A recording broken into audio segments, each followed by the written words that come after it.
Hello everybody. I welcome you all to the session on performance management system, principles and strategies. In the last class, we are discussing about the implications and benefits of performance management. In these sessions, we will discuss its principles and strategies. I am Dr. Chandrakant Sahu from Institute of Management and Information Technology. So the principles. So performance management system must translate corporate goals into individuals, teams, department, and divisional goals. So, we are also discussing in the conceptual framework that there are various types of integrations that performance management system should do. So, this is also one of the integrations. Since it is strategic in nature, it integrates with the strategic goal or that strategic intent of the company. Therefore, it has to translate the corporate goals into teams, individuals, teams, and departments and divisional level. So, it's a continuous performance management is a continuous and evolutionary process. Why it's a continuous? So, something that performance management system that is developed a decade ago may not be relevant today because over the period of time or over the years there may be some emerging trends and the emerging roles might have taken place might have taken place in the job. So therefore, since there are some trends in performance management system, therefore it has to be continuous, it has to be updated and the evolutionary process. So all these trends have to be incorporated, the necessary trends have to be incorporated in the performance management system. So it's a continuous and evolutionary process in which performance improves over time. Therefore, performance, the objective is that it is not about uprising, it is not just uprising, it is all about performing. Therefore, over the period of time, this performance should improve.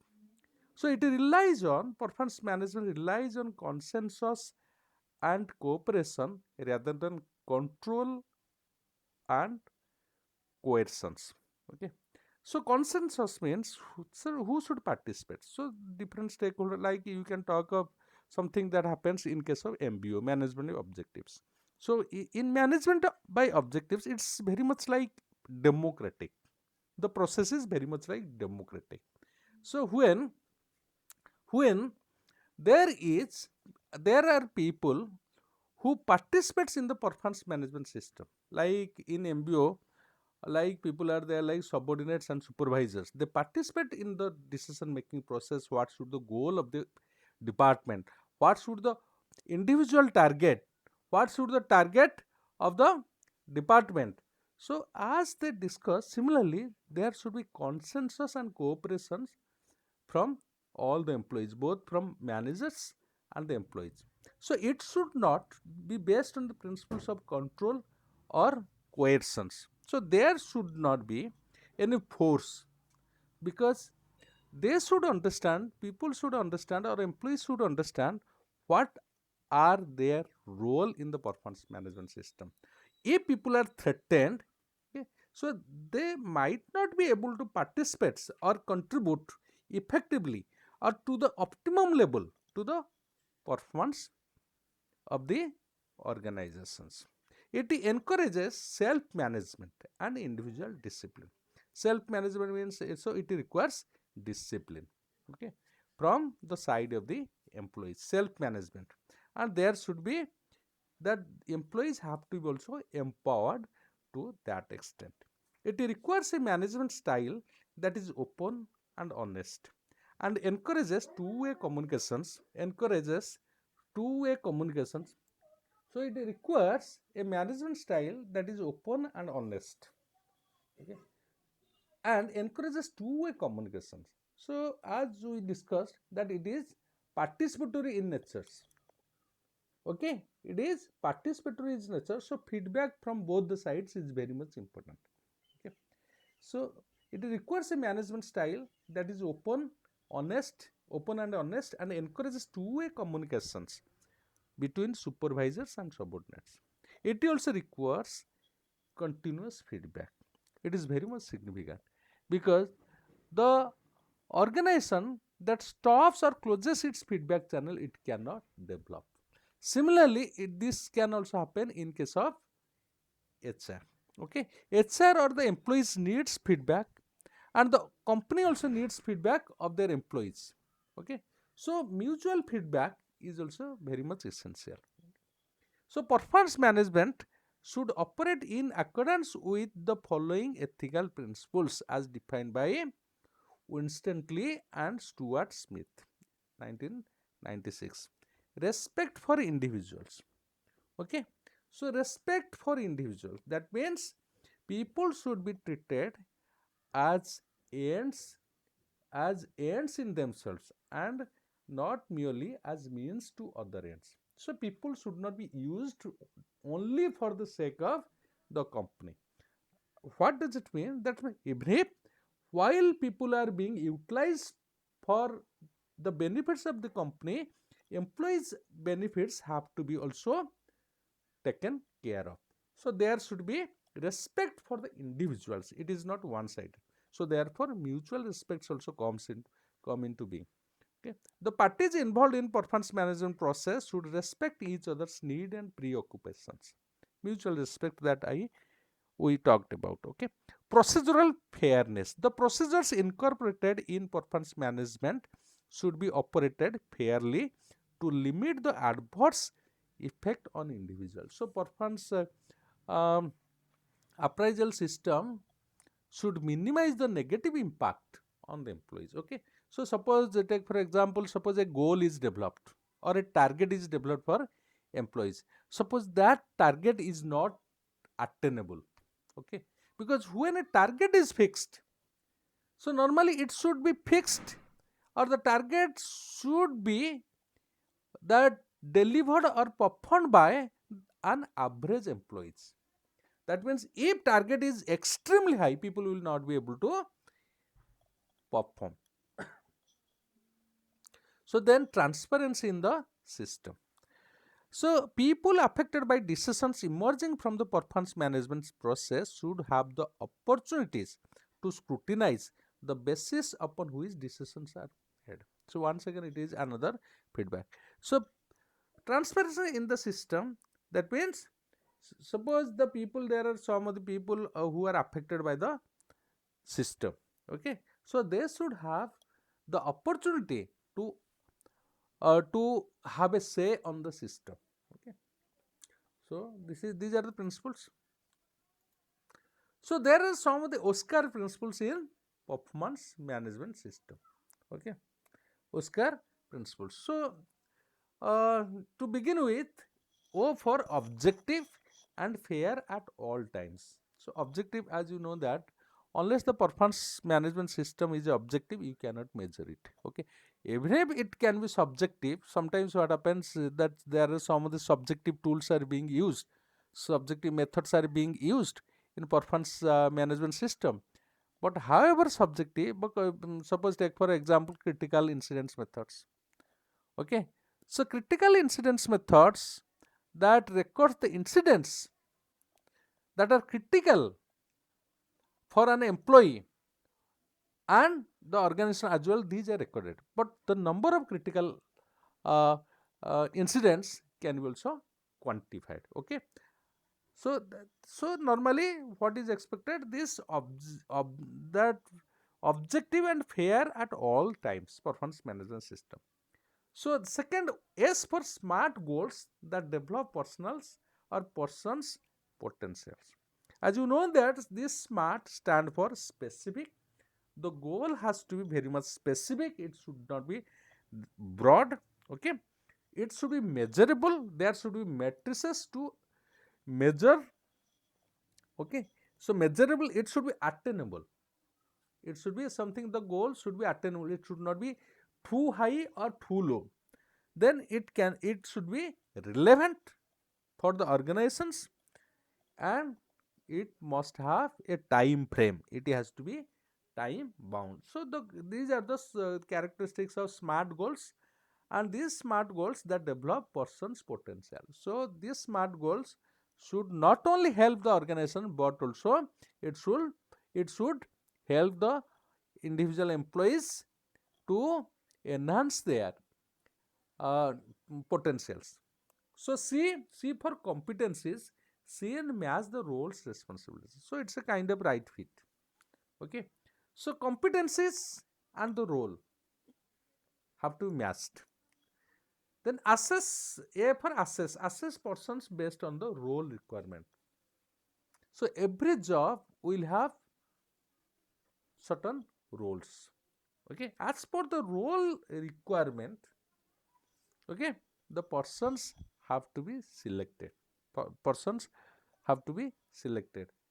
Okay, so then R for review based on roles contribution. This is called performance appraisal. Then it has to, when we are appraising, we will have like people may accomplish the standard exactly the standard. They may, some people will have performance better than the standard, more than the standard. Some people will have the performance less than the standard, means those category of people will fall short of performance standard. Okay, accordingly there can be developmental needs can be addressed. Okay, so this is also like effective principles for effective performance management. So this effective performance management, okay, so number one principle should be, it should be an ongoing process of setting expectations. Okay, so ongoing process means something that we talked about. There should be performance management has to be upgraded. There can be that there may be certain trends, certain technology have uh, immersed in certain jobs. Okay, or the company is upgrading certain technology for technological requirement. New or people role maybe that the people's roles may be updated. Okay, therefore it requires updations. So it should be an ongoing process of setting expectations. Okay, expectations of both managers and subordinates, executive plans, and evaluating results. So results, evaluations, expectations should be explicit and mutually understood.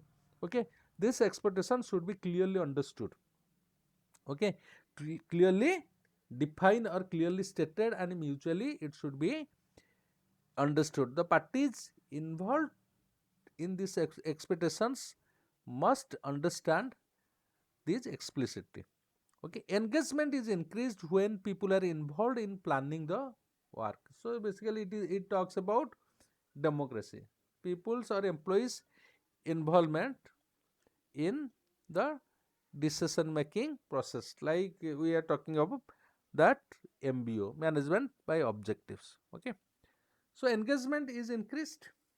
This is also uh, essential. So how work gets accomplished is as much important as what gets accomplished. Means both means and ends both are important. Okay, how a work is performed is also equally important. What work is performed. Okay, so regular honest feedback increases understanding positive performance. This tells about the feedback channel. So feedback channel is also very much important for performance management. So now we'll discuss about the strategies, performance management strategies. So we'll discuss some of the issues here. So KPIs, take for example, key performance indicators. Okay, key performance indicators. So we need to discuss these key performance indicators. Take for example, in KPIs for organizational strategy. KPIs embodied a strategic objectives. So performance management, as we have discussed. So there are some key performance indicators for, okay, as far as a strategic objective is concerned. Okay, so targets, KPIs measure performance against specific targets. Okay, so uh, then objectives, first objectives, then targets. KPIs measure performance against specific targets. Targets are defined in strategic planning or budget sessions and can take different forms such as achievement, reduction, absolute or zero kind of things. Okay, so when we set the target for employees, take for example, what is the employees uh, achievement, take for example. Okay, so this has to be seen. Okay, so ranges, so targets have ranges of performance, like this is a kind of rating. Okay, above the performance standard or just the or below the target kind of things. Okay, encoding. Encoding means ranges are encoded in software enabling the visual display of performance. Suppose so basically for visual display, take for example, for a particular production department. In the production department, when we appraise the performance of employees or any other department we can talk of, so when how do we present? So if we are presenting in a documentation form is required, but however presentation in graphical form is more attracting than that. So that has to be coded. Suppose good performer can be presented in red color. Okay, so average performer in blue color. Okay, so poor performer in black color kind of things. So so ranges can be encoded in software enabling the visual display of performance, green, yellow, red kind of things. Encoding can be based on percentage or more complex rules. Okay, it depends. So then time frame is also important. Targets are assigned time frames. So time frames by which they must be accomplished. A time frame is often divided into smaller interval to provide milepost of performance along the way. So time frame is also important because this is also very much important. So performance management must have a time frame. So benchmark. So targets are measured against a baseline or a benchmark. The previous year's results often serve as a benchmark, but arbitrary numbers or external benchmark may also be used. Okay, so this is a kind of standard you can talk of. Okay, so these are the performance management strategy, understanding the KPIs. When we understand the KPIs, we have to see all these parameters. Okay, so like strategy, target, range, encoding, time frame, benchmark. So strategy, targets, these are also these aspects also we will discuss more details in Balan scorecard when we discuss. Okay, Balan scorecard. So strategies for improving performance. Okay, for improving performance there can be two kinds of strategies. One is coaching, then mentoring, then counseling. Coaching is to build on above average performance. This is for high performers.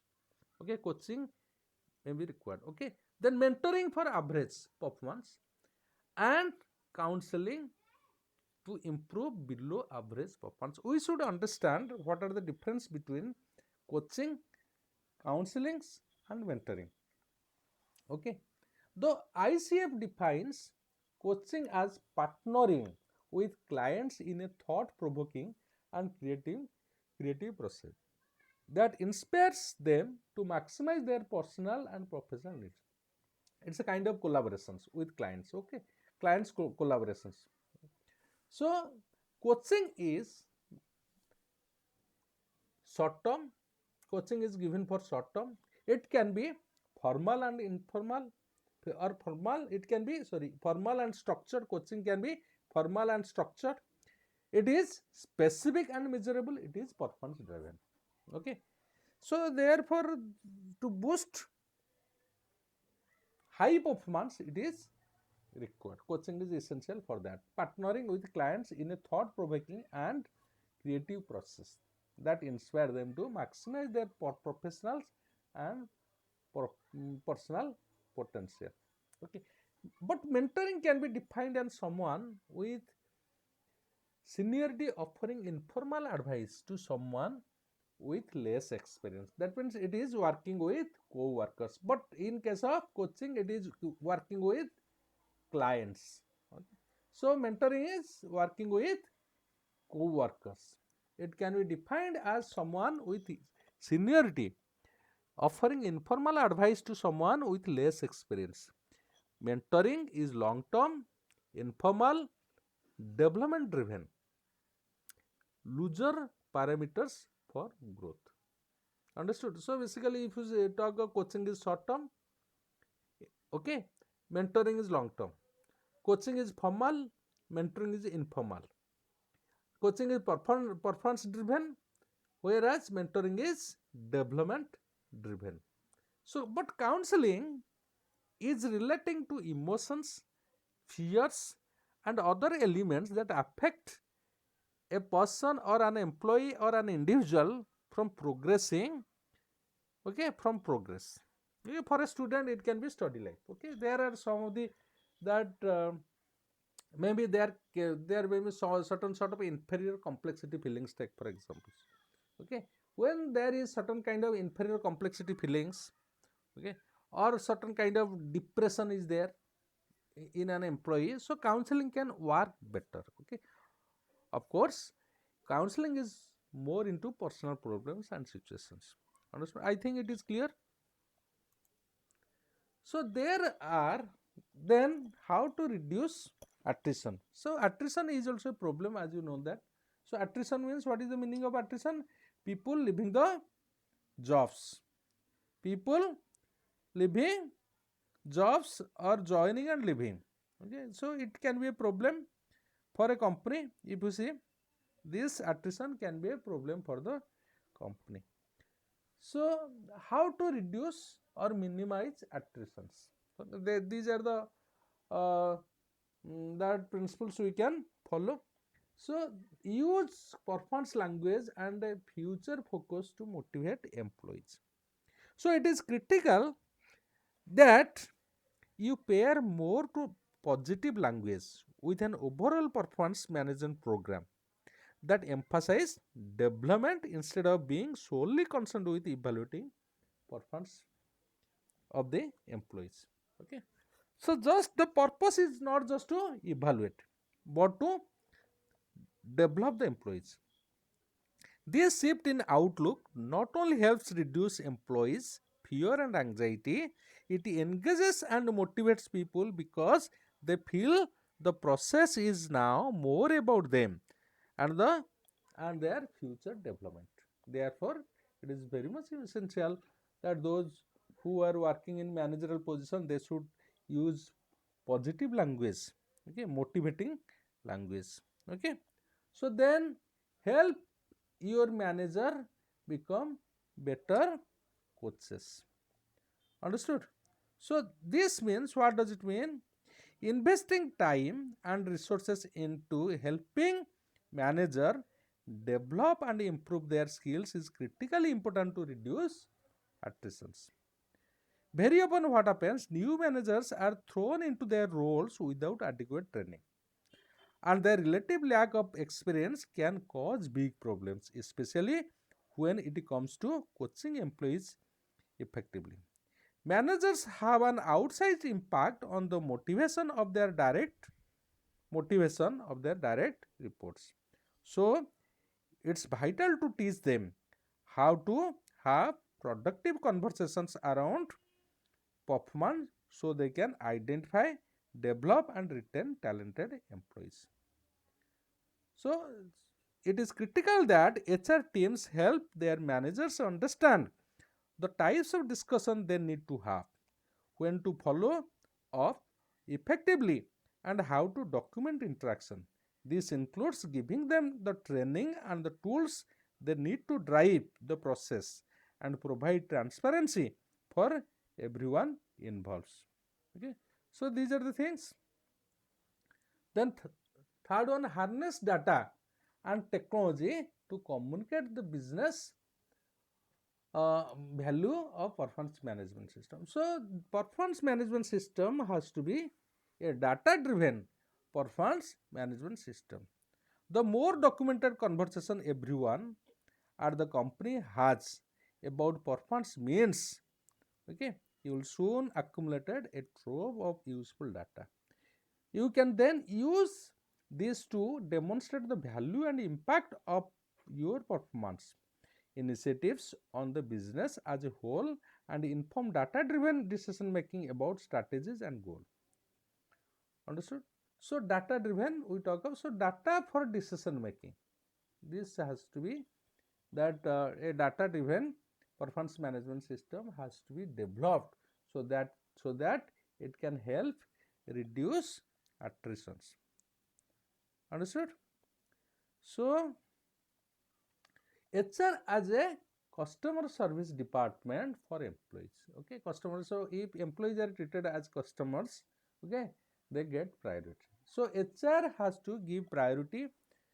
It must understand their needs, okay, needs of the employees. Okay, HR is about serving the needs of companies of companies managers and employees, and a high staff turnover rate is a sign that these needs are not being met. If business only has backwards looking annual review, the performance management process or your performance process is about compliance, not employees accelerations and driving business results. Okay, to fight this it is critical that we change attitude towards performance management across the entire business by making our language more motivating, focusing on coaching and development for both employees and managers, and using technology and data to make the process more effective and transparent.